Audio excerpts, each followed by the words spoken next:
एक पुरानी इमारत पर जोरदार बारिश हो रही थी, जहां दो पहरेदार तूफानी रात में पहरा दे रहे थे। अंदर एक तनावपूर्ण मीटिंग चल रही थी। व्यापारी जिन लिबोंग एक हत्यारे के सामने बैठा था। लिबोंग, जिसके चेहरे पर पीड़ा झलक रही थी, ने शुरू किया। एक दुष्ट आदमी था। उसने मेरी संपत्ति और मेरी उंगलियां भी छीन ली। हत्यारे ने ध्यान से सुना जैसे लिबोंग ने आगे बोला, मुझे आपसे बदला चाहिए। जियांगहू के सबसे अच्छे हत्यारे फैंटम के नाम से जाने जाने वाले हत्यारे ने पूछा, क्या उसके बारे में कोई खासियत है? लिबोंग ने एक पल रुकने के बाद जवाब दिया, वह सुंदर है। लिबोंग ने बताया कि मैं उससे पहली बार इत्तेफाक से मिला था।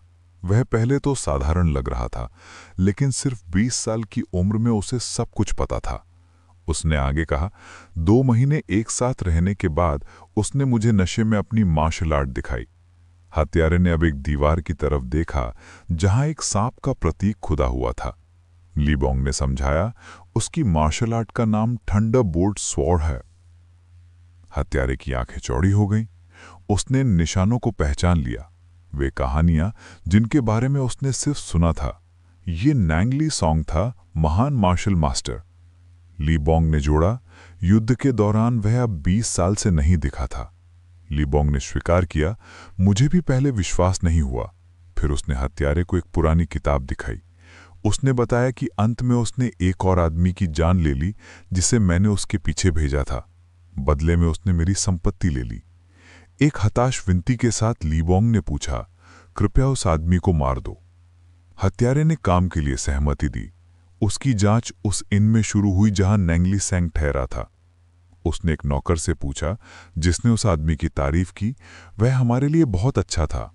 यहां तक कि सराय की महिलाओं ने भी उसकी प्रशंसा की। वह बहुत उदार और सचमुच एक महान इंसान है।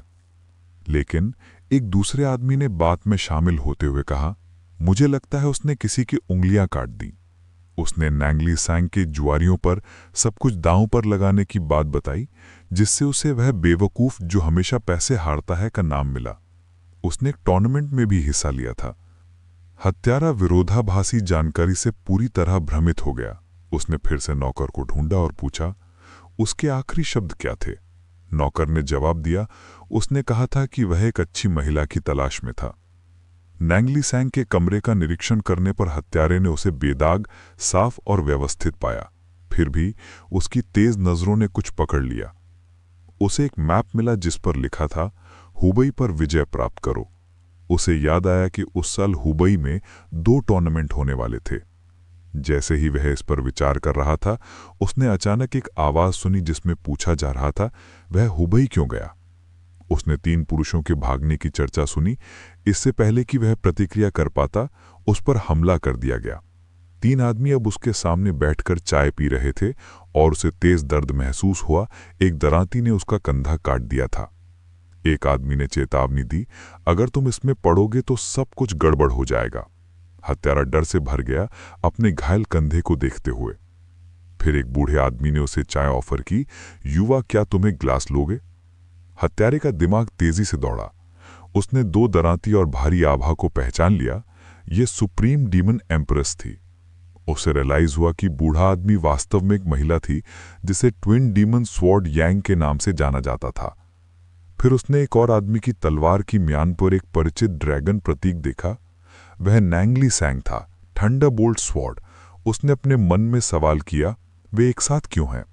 तीसरा आदमी चैन था, जिसे व्यापारी ने भेजा था, लेकिन वह भी जक लिबोंग के साथ था। हत्यारे ने खून बहते हुए पूछा, तुमने मुझे मारा क्यों नहीं? बूढ़ी महिला ने मुस्कुराते हुए जवाब दिया, हमने उससे वादा किया था कि उसकी परमिशन के बिना नहीं मारेंगे। उसने ठंडे लहजे में कहा, इसके बजाय हम तुम्हारी की और तुम्हारे पैरों की नसें खत्म कर देंगे। वह जानती थी कि हत्यारे मौत से नहीं डरते थे। पुरुषों ने तब इशारा किया कि उनके दांतों में जहर भी था। ये उसके लिए मरने का एक अप्रत्यक्ष आदेश था। ये जानकर कि कोई भागने का रास्ता नहीं था, हत्यारे ने एक जहर की गोली ले ली। अपनी आखिरी सांस के साथ उसने कहा, मैं तुमसे ईर्ष्या करता हूं, जक लिबोंग, कि तुम इतने भाग्यशाली हो कि इन मास्टरों द्वारा प्रोटेक्टेड हो। तीनों गुरुओं ने एक साथ जवाब दिया, उसे हमारी मदद की जरूरत नहीं है। दृश्य फिर ड्रामेटिकली एक सुनहरे बालों वाले आदमी की तरफ मुड़ा जिसकी पीठ पर 2 तलवारें थी। उसने जीवन लेने वाले आभा वाले हमलावरों के एक समूह का सामना किया। उनमें से एक चिल्लाया, हमने आखिरकार तुम्हें ढूंढ लिया, तुम्हें लगता है तुम भाग जाओगे? सुनहरे बालों वाले आदमी ने जक लिबोंग ने एक आमलावर के चेहरे पर एक जोरदार लात मारी। सबने हमला किया, लेकिन उसने उन्हें आसानी से मार दिया। उसके हाथ पर एक टैटू धड़का जब उसने कुछ ही सेकंड में अपने दुश्मनों को खत्म कर दिया। गिरे हुए लोगों के बीच खड़े होकर जक लिबोंग, जो नायक था, ने ठंडे लहजे में कहा, क्या उसकी उंगलियां काफी नहीं थी?